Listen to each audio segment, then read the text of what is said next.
All right, guys, what's going on? It's Jack, and welcome back to another video. And man, there's been a lot of, over the last 24 to 48 hours, thanks to a content creator named Z, and having an interview with the guy that's been giving all sorts of XDefiant info, like literally before it comes out. He basically did an interview with this guy, and we have a ton of information about season 2 and season 3 for XDefiant coming up, and maybe even slightly beyond. So I'm going to get right into it now. First of all, I do know that I've already mentioned that I wouldn't be covering leaks, but in case the Tom Henderson article is true, well, like I said before, desperate times call for desperate measures. And of course, I will be leaving a link in the description box below to Z's channel. So if you guys need anything more about that, you can check his stuff out. So without further ado, let's get into the juicy information because man, oh man, here we go. All right, so in season 2, customs will be coming, and there's also going to be future updates to it to improve it and to probably add more features. So actually, as a matter of fact, you can probably expect an announcement over the next couple weeks because we are about 3 or so weeks away until season 2 of XDefiant. So let's get into the next bitty pieces of information. And okay, so for upcoming weapons, we have the Bison SMG, we have the Spaz 12 shotgun, and an LA6 LMG. All those are going to be available in the Battle Pass and also earnable through challenges for those of you guys that will not be getting the Battle Pass. And I believe those are the weapons for Season 2. Now, Season 3 weapons, as far as we know right now, are the M1A FAMAS and the HK121. And one more thing, melee weapons are said to also be in season 1 or slightly later, but there's definitely been talk about that. So for those of you guys that like to run around and melee people, that seems to be coming. All right, let's move on. So we've got some season 2 maps that are based off of Far Cry New Dawn. 2 maps space around Highwaymen factions for Waterfront and Signal, with Signal being a linear map. So there will be 2 Assassin's Creed maps based off of Valhalla and Odyssey, and I believe that's going to be in season 3, which makes sense because the Assassin's Creed faction will be in season 3. All right, moving on. So the Battle Pass is obviously the main source of income for the game, and they've also added in a gadget, specifically a smoke grenade, and it will be earnable for free as well. And there's also been massive improvements over season 1 as far as the Battle Pass is concerned, especially with the skins looking incredible, specifically the last tier skin of the Battle Pass, especially that one. So not specifically, but especially. So there have been massive improvements on that end. So a lot of you guys have been talking about the skins. So all right, let's go on to the next one. There will be a future in-game only currency system. Thank goodness. Earnable through challenges.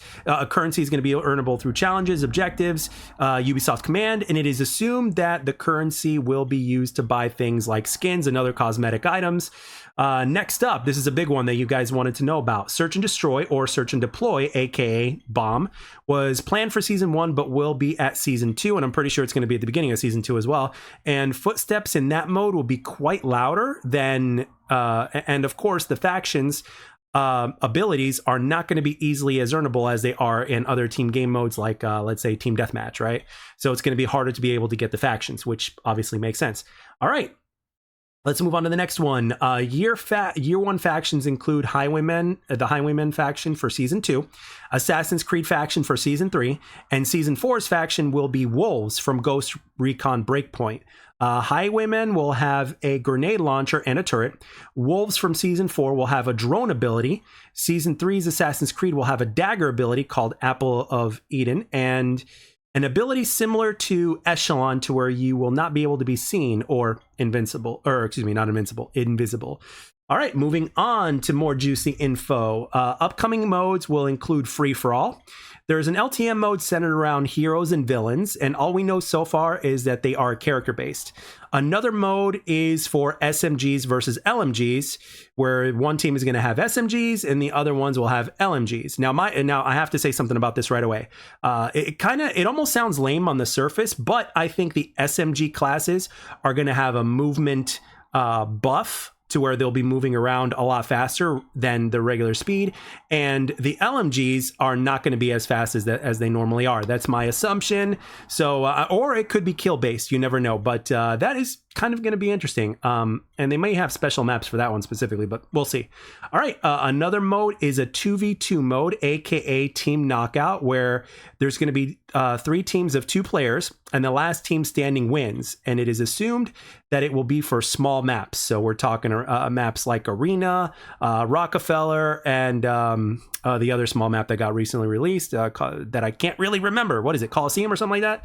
All right, let's move on to the next one, and this is a big one here. So leveling up weapon system and ranking up system. So Mastery is going to be revamped in the future, making it harder to earn Mastery camos, but there's no ETA on that just yet. And badges is an option to where players will earn badges for getting a certain amount of kills, as they plan to remove the leveling up system and make them challenges based instead. For attachments, there will be more coming and will make your gun your weapons more powerful. A prestige system is being in the works.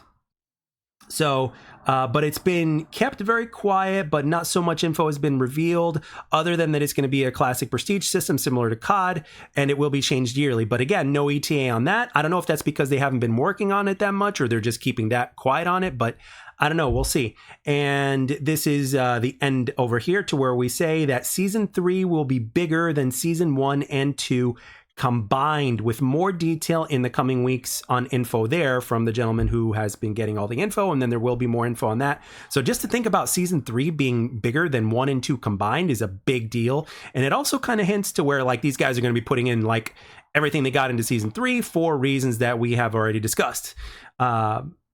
And let's see, there's also been major improvements done with the skins, and there's a great chance that Season 3 will have events and rewards by logging in daily.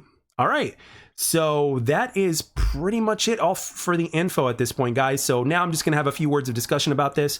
Now, some of the biggest highlights for me personally were a couple of the game modes. Obviously, you guys know how I am a big fan of free-for-all.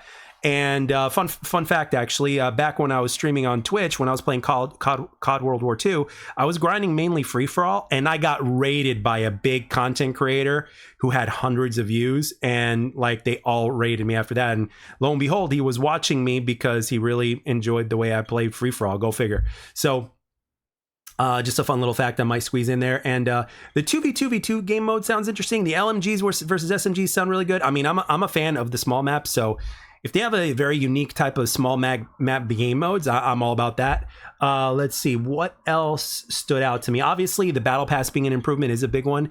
Again, this is the only game where I've ever bought a Battle Pass. So quite frankly, anything that improves the Battle Pass and obviously gives the devs a higher chance to keep working, I am all for that, obviously. And the weapons look really, really interesting as well. Like the FAMAS, I'm just wondering if it's going to be a burst weapon or if it's going to be similar to the FAMAS that we had, like, let's say, in Black Ops 1, to where it's fully automatic. We don't know. And then obviously you've got the SPAS 12, the LA6 LMG, and then the SMG. Like, I'm even excited for the LMGs because I'm actually a fan of the LMGs in this game. So, but yeah, there's just so much. It's a really bold system for them to have a grenade in the Battle Pass, or a smoke grenade, which is really great because, quite frankly, the smoke grenade is very interesting because it'll make for very good unique play when it comes to modes like, let's say, whether it's domination when you're trying to take that B flag, or even a search and destroy, or an occupy. The smoke grenade is really a team-based grenade, and I think that's going to change a lot of things up quite a bit. The turret and the abilities of the new factions are quite interesting. I want to see what they do with the Assassin's Creed faction. I wouldn't be surprised if Silent Footsteps were a passive, a part of that, to where you can literally sound whore people, but even better. So I don't know, it's going to be very interesting. I'm also interested in the leveling up system and the prestige system. That's always been a highlight for me. But for me personally, like, if they give us, at the end of the day, this is what I personally want, right? I want the netcode to be improved, which Mark Rubin already said that we should start feeling a difference starting in season 2, which I'm sure they're going to be updating us in a couple weeks on that, right? I want improvements in that first, right? First and foremost, the hit detection / netcode to be improved. Okay, then after that we get into the juicy stuff, to where it's like, okay, we have new weapons, new factions, abilities, new maps, new game modes, and reasons to keep coming back and play. I'm one of those people that will come back and play no matter what because I enjoy it. But at the same time, I'm also from a much older generation of gamers to where we didn't even have stuff like that. But that doesn't mean that we don't want it or that we don't need it to a certain extent, right? But at the end of the day, right now we just have a very, very bare bones type of leveling system. So for them to add anything and to keep improving and adding to that is great. And for me, another big highlight for me personally was an in-game currency system. Like, I will literally grind to try to be the richest person in the game as long as they do it off of weapons and weapon kills, objectives, and anything else like challenges and stuff like that, what has already been mentioned. So I don't just want it to be based off of challenges. I need it to be based off of wins. I need it to be based off of kills, objectives, and all that other stuff. Like, I want everything, right? I want to be one of the richest XDefiant players, right? So all of a sudden you have a grind to get rich, and on top of that, you can spend it on stuff in, whether it's in the store or whether they open up a different kind of store to where, or whether it gives you some sort of a discount or it goes towards something. I don't know. We don't know the full details yet, but the fact that you don't need your own money in order to earn stuff in game is terrific. Are you kidding? If they come out with weapons with different skins or even different iron sights, right? A variance of that kind to where it doesn't do any damage, anything different to your gun other than the looks. Guys, you guys know me. I'm all about having different weapon iron sights for me personally. It was one of the highlights of Call of Duty World War II for me personally. And also, even to a certain degree in this game, the Super Soaker variant for the ACR is awesome because I like the iron sights better than the default iron sights of the ACR. And it's one of the reasons why I use that gun as much as I do. I mean, despite the fact that it looks really cool, but for me, the highlight of that gun is the iron sights, hands down.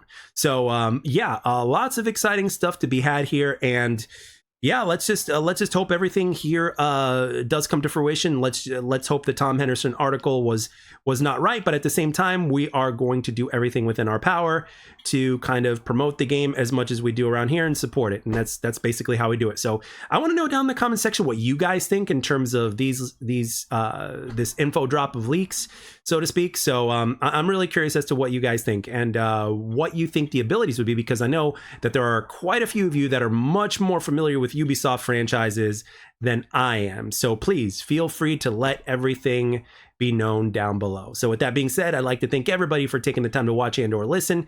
Hope you enjoyed it, and I'll catch you guys in the next one.